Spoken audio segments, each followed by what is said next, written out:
Behind me is the road to Cerro Gordo, an abandoned mining town I live in. This road is 8 miles long, made of dirt, and located in a wash. So when we get these big storms, like we did the other day with Hilary, it just completely wipes out the road, causing all sorts of issues. People get stranded in town, progress stops, and a bunch more. So let's check out what the storm did.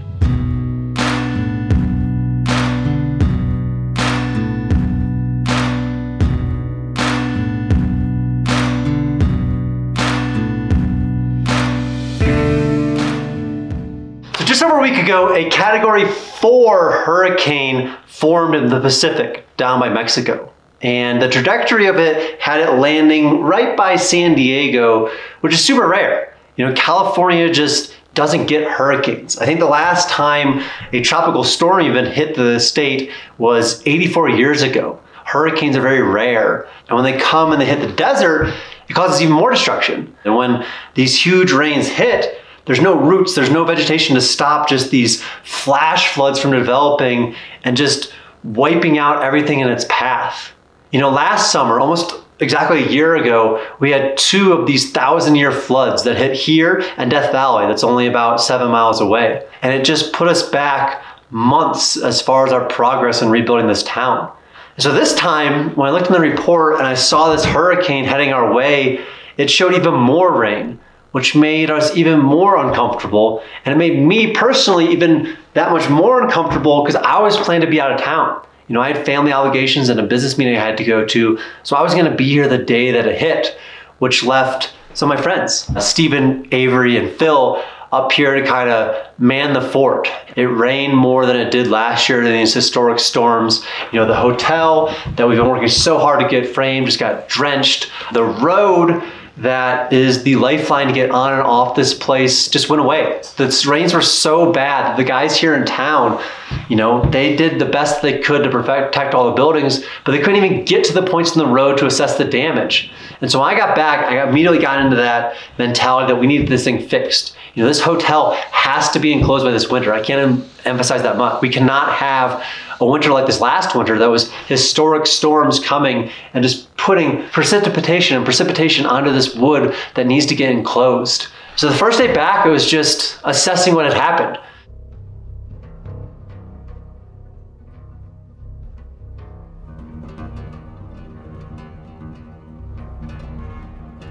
All right, the moon is still out down here at the base of Cerro Gordo, but today we have to make our way up. That is because there's 3 guys stranded there after the effects of this tropical storm. Our road got completely wiped out. There's no way on or off right now. There's no power in town. The storm knocked down and broke one of the power poles that brings the power to town. So we have some guys up there in a pretty bad situation.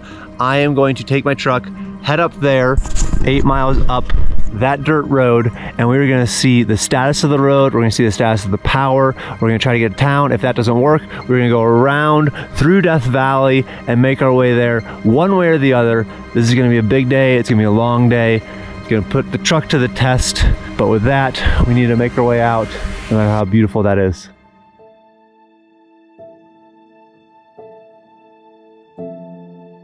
So as I drove up, I just could tell that the destruction was worse than even last year. This year, these bumps were just ravines. They were just deep. And I knew that ahead of me was just gonna be really, really bad stuff. You can tell, even looking at the side of the road, that just a huge amount of water washed down through all of these. I imagine that might be what knocked out one of these power poles. Somewhere around here, there's a broken one that's preventing the town from having any power. So I imagine maybe you could see there, if the wash had been 4 feet to the right, that power would have been gone. Now these poles that were deep in the ground are about to just get washed away. And so I'm gonna keep an eye out, see which one is actually down, because that's preventing us our power, and the power company said it could be a week or more before they can get power back up because it requires helicopters. The road is really just in a wash, you know? Belshaw, when he built it in the path of least resistance, and that's right where all the water would come down.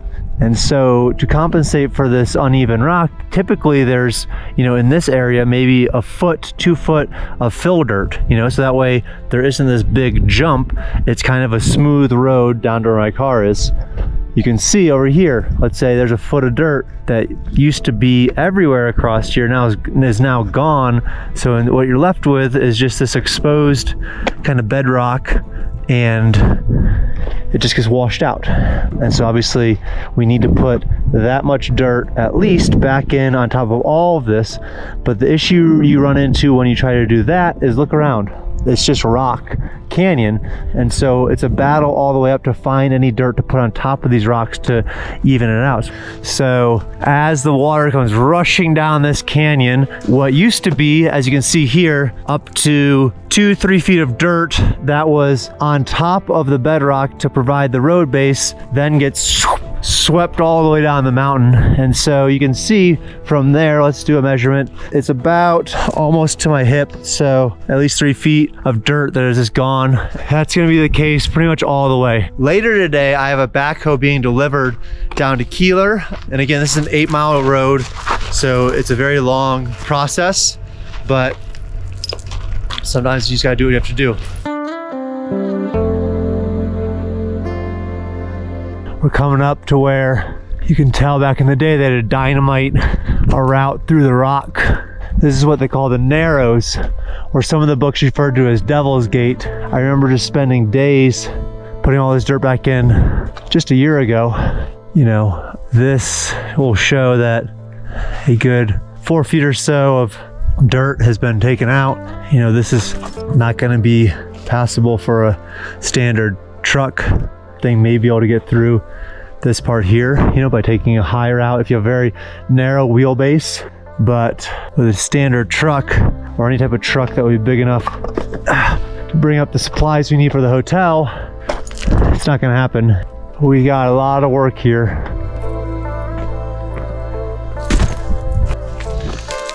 You know, it is a little disheartening being literally back at the exact same spot that last year we spent 2-3 weeks fixing. You know, it's easy in those circumstances to pass off these things as freak accidents, you know, that, hey, we're gonna do it this time. But it seems that these historic weather type systems are happening every year, and when it becomes a regular occurrence, it makes you think about it a little bit differently. You know, obviously just repairing this every single year isn't gonna work. There needs to be better culverts, infrastructure, things like that. We can't just pave the road. This road is also used as a utility road by the county. I don't ever want it to necessarily be paved. I think that would take away some of the mystique of it. But I do think that in areas like this Narrows, if we were able to construct something to where it doesn't block people from ever exiting the mountain, you know, that creates safety concerns and things like that. If you're out there and you're a civil engineer and you want to help out with this, I would love any help or guidance on things to do. Again, keeping in mind the caveat that this is a utility road, the county does have to be involved. But for now, I'm gonna walk up the road a little bit further. We're gonna try to go through the Death Valley side, see if we can get to town. We need to bring supplies. They need to get water. The cats need food. There's some real things that we need to get up there today. After that, tomorrow, we need to start rebuilding. It's gonna be a lot of backhoe, a lot of dump truck, a lot of work in a time where we don't necessarily have the time to do the work on the road, but what else are we gonna do?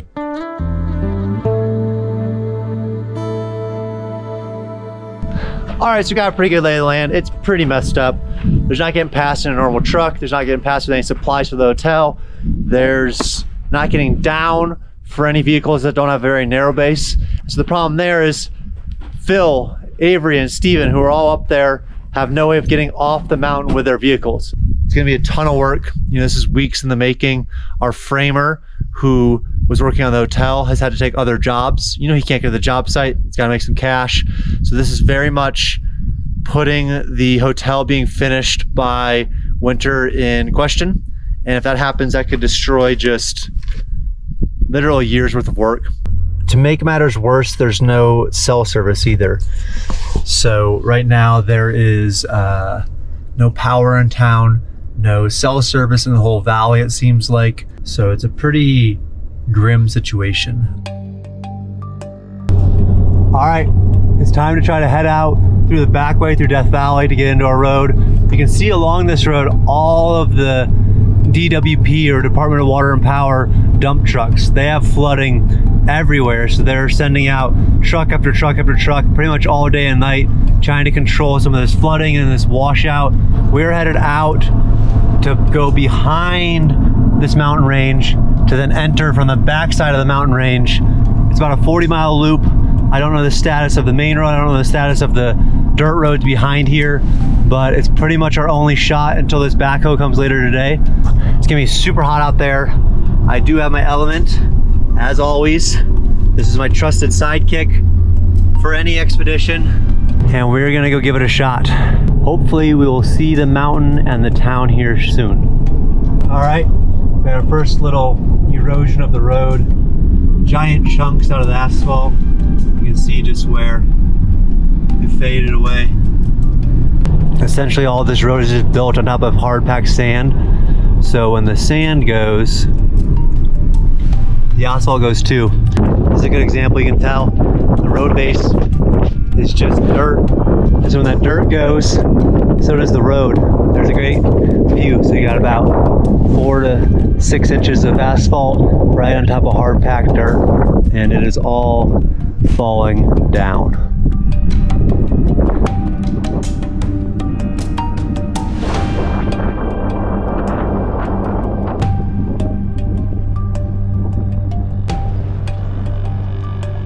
Well, that's creepy. There is a missing shoe along the road. I wonder if they got washed down from somewhere. Some spider webs in it, a spider on it. It is a 8.5 men's North Face shoe. Don't know how you'd lose that unless you're hiking or it fell out of your car or something, but we're getting there. We're headed there. Probably got about 5 miles or so. And so as I started making my way down Saline Valley Road, it wasn't as bad as I thought. You know, it's pretty flat back there. It was once paved, so there was a little bit of asphalt, and there's none of these steep inclines that can really create these rivers that just kind of wash out the area completely. And so I would say for the first 20, 25 miles of the trip, relatively straightforward. You know, I think I allowed myself to get a little bit excited that, hey, maybe it'll be a pretty smooth sailing. Maybe we'll be able to get on and off that way, no problem. So that hopes are bubbling to the surface with me. And then I got a little closer to town. So we got some problems ahead. We're very close to town, but we're not there yet. You can see this is gonna be tough, very tough. We're so close, this sucks. This is where we're at. I need to get across. So I'm gonna try to build this up with some rock. That way there's less room for it to have to go over. And then hopefully hug that side for a little longer. Not ideal.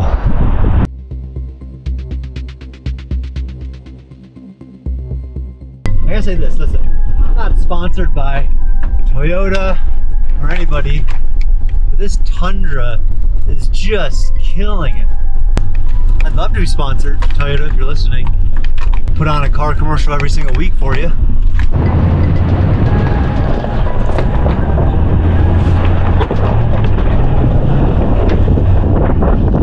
And the whole way up, I was just thinking, this is a lot.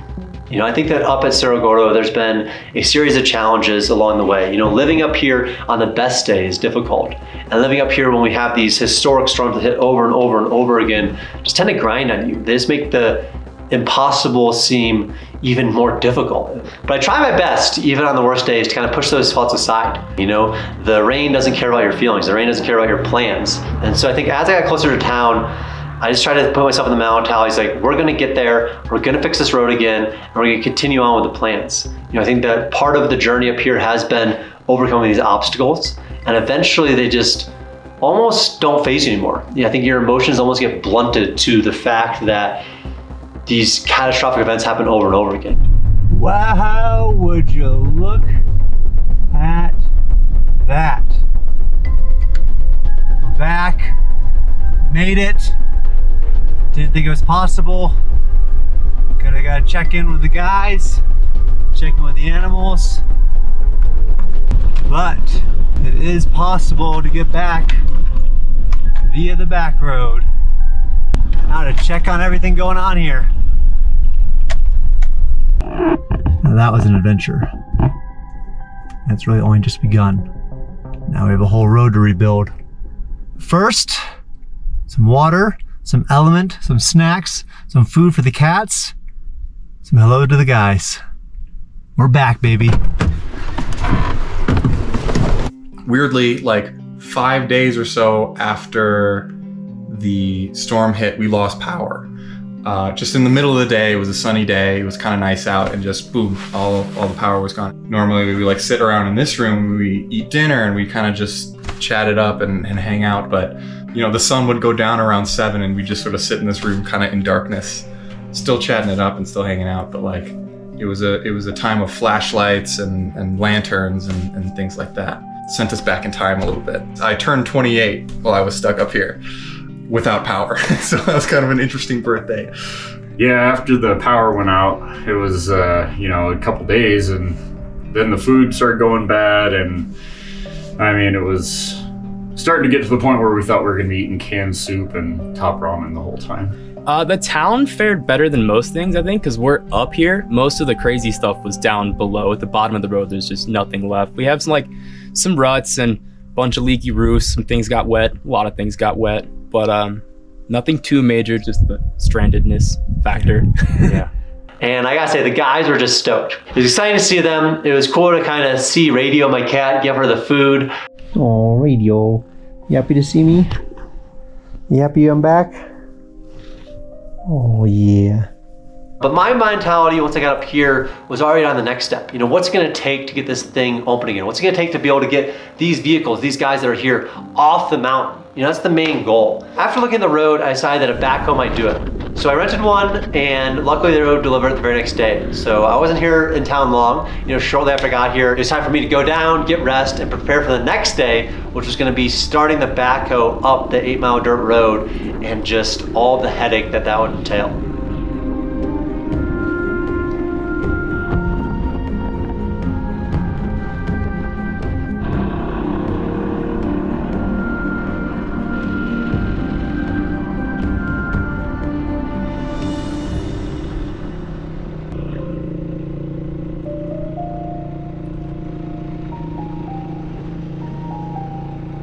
All right, so this is it. It's here. This is the answer for now for getting us off of the mountain. This now needs to go up to the Narrows, and then we are going to be moving dirt the best we can. But I also heard, stay tuned, because I'm gonna do the best I can, but I heard that a very special guest, somebody that I have worked with before that might be able to help me out with this road, might be coming in a couple days. But until he comes, I will be working with that starting later today.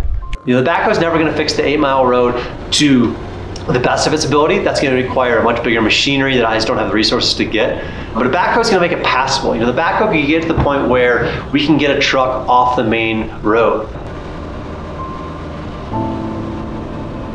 So day 1 of the backhoe, day 2 on the road expedition was going to be a solo one. So I thought if I could just get to the Narrows, you know, just get to this point that was very dramatic, that would be a good start. And I remember as I started up in the backhoe, just thinking, man, this feels familiar. You know, I'd just gone through this 12 months before, and I think by day 2, I kind of come around to the mentality that, yes, it's frustrating, yes, it's annoying that it happened again, but sometimes in these big projects, you have to see them almost like processes, less than like finish lines, you know? I just started thinking, this is what's been happening for hundreds of years. At least now I have a backhoe to work on this thing instead of in Belshaw's day when he would have been out there with just manpower and mules. You know, I do have different resources that are available to me to make this process of rebuilding the road a matter of days or weeks rather than months or years even.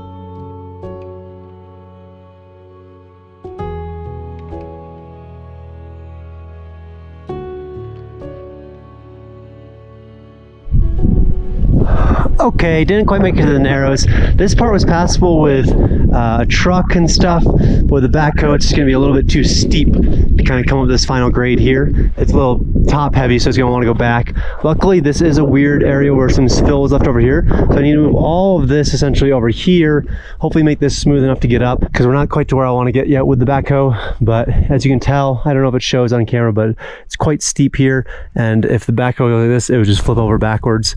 So for now, we need to turn this thing around, move some dirt for a little bit, and then continue on our way.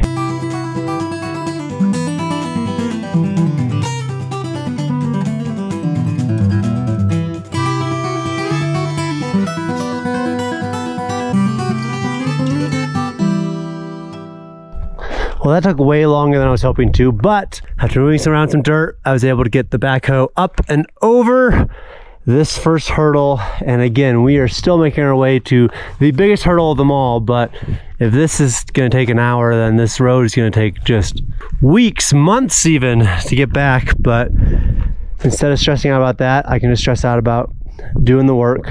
So as usual on these cleanup adventures, Element is with me. This stuff goes with me pretty much everywhere these days. Whether I'm going into Death Valley, cleaning up the road with the backhoe, just walking around the property. You know, I know that I'm gonna sweat a lot. I'm gonna lose a lot of electrolytes, and this stuff has just been a game changer. You know, it's just sodium, potassium, magnesium, nothing you don't need in here. Just throw one of these in a water bottle and you're set. You know, those dehydration headaches, those muscle cramps are just out the window. You know, I used to get a lot of those and I thought, hey, that's just living up at 8,000 feet. That's living next to Death Valley. But it wasn't. I was just chronically dehydrated, you know? So these days, grab one of these, throw it in a water bottle, shake it up, drink it, and I know I'm pretty much good to go. And for all you guys out there, if you're checking out this video, they're gonna give you a free 8 sample packs. You're gonna try all the different flavors with any purchase. Just go to drinkelement.com/Brent. So drinklmnt.com/Brent. This company has been huge for me, and they've also been a huge supporter of the town. Hope you go to the website, hope you check it out, steer clear of those headaches, and give it a shot.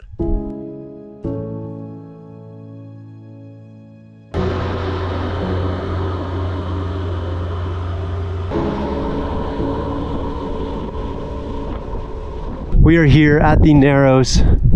This is what needs the most work because as you can see, when you get up here, there are boulders and the supporting dirt below the boulders is no longer there, making it impossible for a vehicle to get down. So it's gonna need a ton of dirt put right here to try to make it passable again. I did get to the Narrows, I did start rebuilding, and the good news is the next day I knew I had reinforcements coming. You know, I had Hans and Christy, 2 volunteers that have just been amazing with helping out this town over the last few years, and Daniel, who is bringing a dump truck, which is gonna make this whole process a lot easier, hopefully. All right, back down here in Keeler, and yesterday I got the backhoe up to the Narrows, and I just got hit with a crazy migraine. So I didn't do too much on the Narrows, but today we have Daniel coming with a dump truck, some other friends coming, we're gonna help out. But if you look behind me, it looks not the best up there.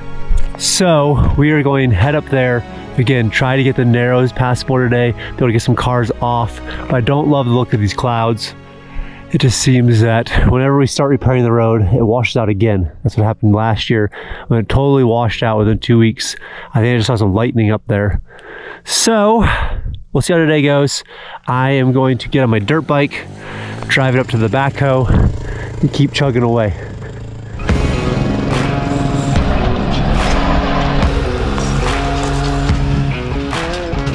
Rock and roll. All right, so the Narrows is about maybe 100 yards up there, but this is, I think, the last place to get some decent fill. And so I'm gonna park my bike here. Daniel's headed up with the dump truck. We're gonna try to fill the dump truck full of material here. I'll probably just do 4, 5, or 6 runs of just material up to the Narrows, just dump it, and I can smooth it out later with the backhoe. But for right now, we need to get a lot of fill up there. It's getting very windy and ominous, like it's gonna rain again. This little bit before the Narrows seemed fine yesterday in the backhoe, but I can envision the dump truck having some issues here. So we need to dump a few loads right here before we can even get to the Narrows with the dump truck.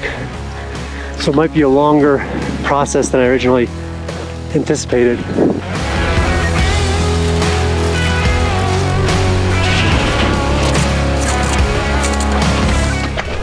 Okay, got a little ramp. As you can see, the hole is getting somewhat smaller. We are hoping to get the dump truck up to the Narrows for the very first time. He is gonna go forward, do some backing up, hopefully get to here, drive up this ramp, dump as much material as we can in here, and then we're just trying to fill in this hole. And once this hole is filled in, it's gonna make a huge difference.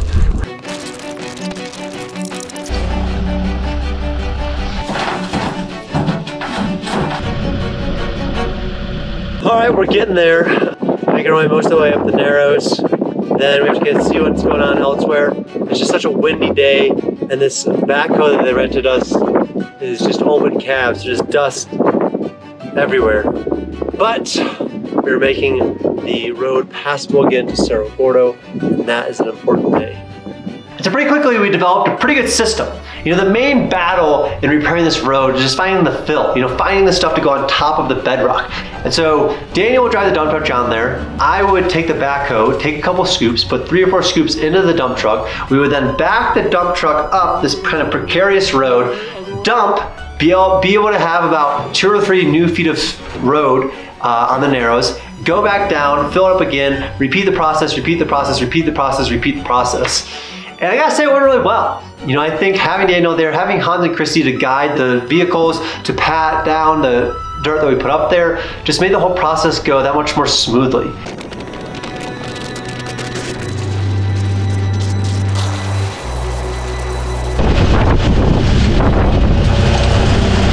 In very positive news, you will see that the backhoe is now past the narrows. So it's passable with the backhoe. Still need to put in some dirt to make it passable by vehicles, but we are getting there. You can see it's getting later in the day, but huge development getting this bad boy past there. Now I can take dirt from above it, keep dumping. We are moving and grooving, and we'll be done soon. Through the narrows. We're through the narrows.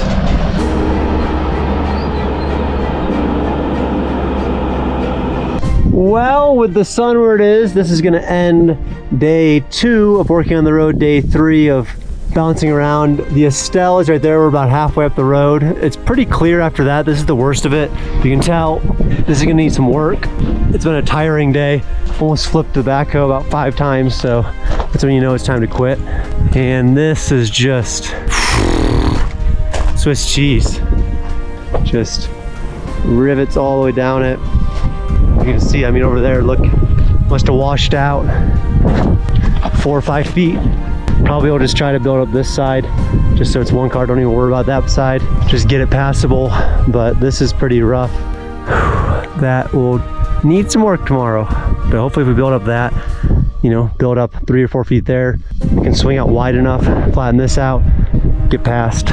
But for right now, that's a day. That's a wrap.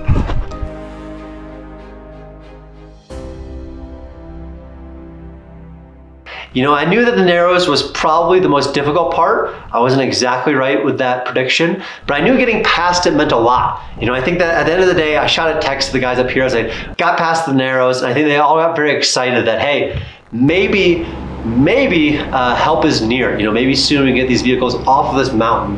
And that was mostly the case come the 3rd day. All right, we're on to day 3 or day 4 if you count the exploratory day, repairing the road. Today, the big hope is to punch through all the way into town. We need to get there. Today's gonna be the day. It's gonna be a long day, but we're starting relatively early. Get up there, start where we left off yesterday, and get to the town finally.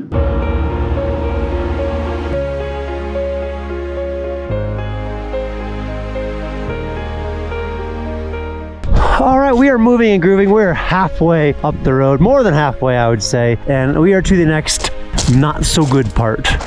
This is down to pretty much rock. I think the guys up top have done some work through in some rocks in some of the holes. The good thing about this is there's a lot of fill right over there, so we don't have to go too far. You can see that kind of cliff it's taken out. That part up there, we call kind of the second narrows, is always very problematic. So I think that's gonna need a lot of work. Just saw the Edison chopper trying to look at the power lines. We might get power back today. We might get access to the town back today, which would all be a very cool thing. So fingers crossed.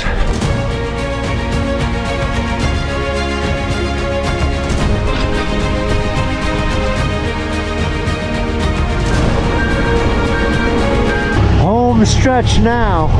Town is just up there. As I turned that corner towards town, I just felt gratitude. You know, I think that's a very weird feeling to feel at the end of 3 very hard days of work. But I just became very aware of the people behind me that had helped, you know, the people that in front of me that had helped, and just the fact that we had gotten through another difficult situation. How does it feel? Awesome. Never been happier to be up here. We did it.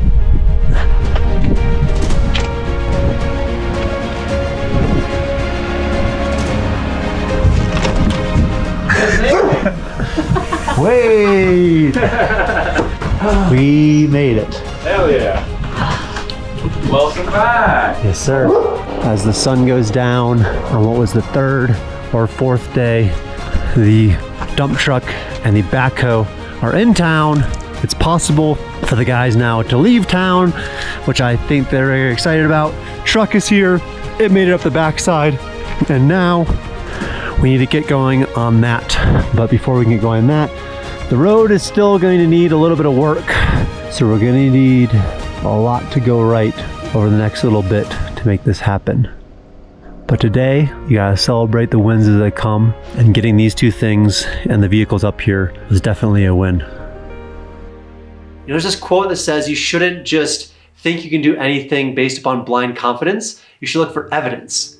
You know, in this time through the road, I had evidence. You know, I had repaired this road a year before. I knew we were gonna make it. You know, now I have even more evidence for the next time the road washes out, which it will do. And I think that in a lot of ways, that is the main thing this town has given me over the past 3.5 years. It's given me a whole filing cabinet of times we've gotten past to pull from when things get hard up here. You know, I think when you do that, everything takes on more meaning too. You know, the road now means so much more to me after rebuilding it 3 times than it ever did when I first skirted up here, my first visit. It's going to be a very long journey from here. You know, we still have a lot of work to do to the road. It's nowhere near the condition it needs to be in order to get the materials up here to continue on the hotel. But I know that we'll figure it out. You know, I know that because I have the evidence of that. And so this week, I'm trying to end it with that, you know, that mentality that these are opportunities, you know, these are challenges that kind of grow the skill set that's needed to make this place a destination for many years to come. And I hope that for all of you guys too. I hope this week you guys find your own challenges to overcome, to add to your own little evidence locker. And until then, I will be here repairing a road. I will see you all next time. I hope you have an amazing week, and I hope to see you guys up here sometime soon once this road is fixed.